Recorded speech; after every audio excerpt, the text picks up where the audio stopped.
নমস্কার, সম্পাস হিজিবিতে আপনাদের স্বাগত। আজকে পাবদা মাছ শেখাবো। পাতলা ঝোল মানে যেমন করে আমরা ইলিশ মাছ রান্না করি তেমনই বলতে পারেন। বেগুন দিয়ে কাঁচা লঙ্কা দিয়ে হবে পাবদা মাছ। তো তার জন্য আমি পাবদা মাছ নুন হলুদ মাখিয়ে রেখেছি। আচ্ছা, আর লাগছে এখানে একটু বেগুন, সর্ষের তেল, কালো জিরে, হলুদ, লবণ, আর আমি একটু লঙ্কার গুঁড়ো নিয়েছি। শুধু কাঁচা লঙ্কা দিয়েও যথেষ্টই ভালো হয়। আর একটু জিরের গুঁড়ো দেবো সামান্য, তাই জন্য একটু, নাহলে ঝোলটা খুব পাতলা হবে। তাই এই আমার লাগবে, আর কিছু নয়। আমি প্রথমেই মাছগুলো ভেজে তুলে নেব। একটু ওটে দলো আর নিলেই ভালো হয়। মাছগুলো ভেজে তুলে নিয়ে আগে মাছগুলো ভেজে তুলে নিয়েছি। এবার আমি কড়াইতে তেল দেবো। তেল দিলাম,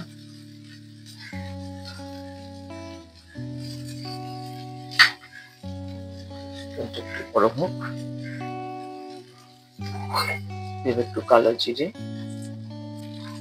বেগুন দেবো,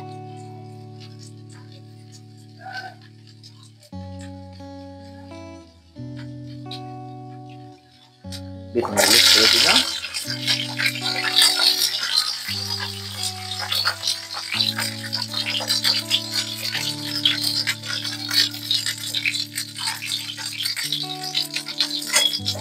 বেগুনে দেবো একটু নুন,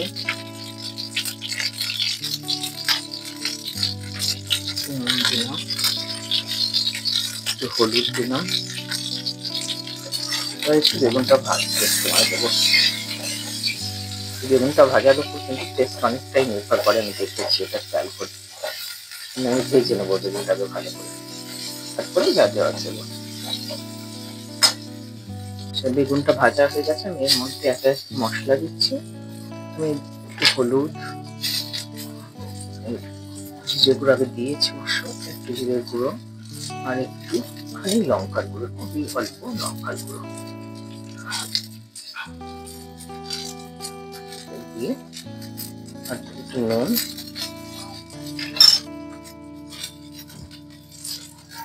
দেবো একটু জল।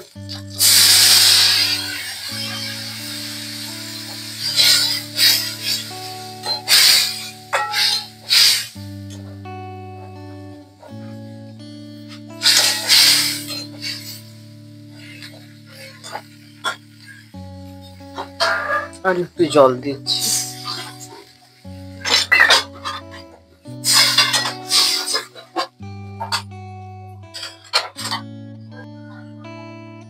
এই ঝোল ফুটতে শুরু করেছে, এবার মাছগুলো দিয়ে দিচ্ছি।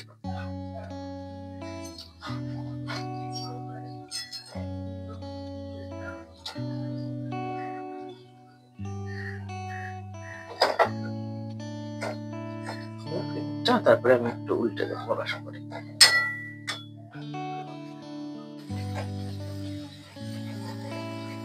রান্নাটা হয়ে গেছে, এই যে তেল ছাড়া হয়ে গেছে, বেগুনও একদম নরম হয়ে গেছে।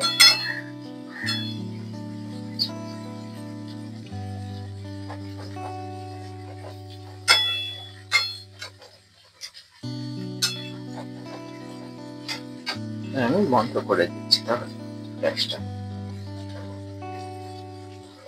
ভালো লাগলে লাইক শেয়ার অবশ্যই চাই, সাবস্ক্রাইব করবেন। ভালো থাকবেন বন্ধুরা, নমস্কার।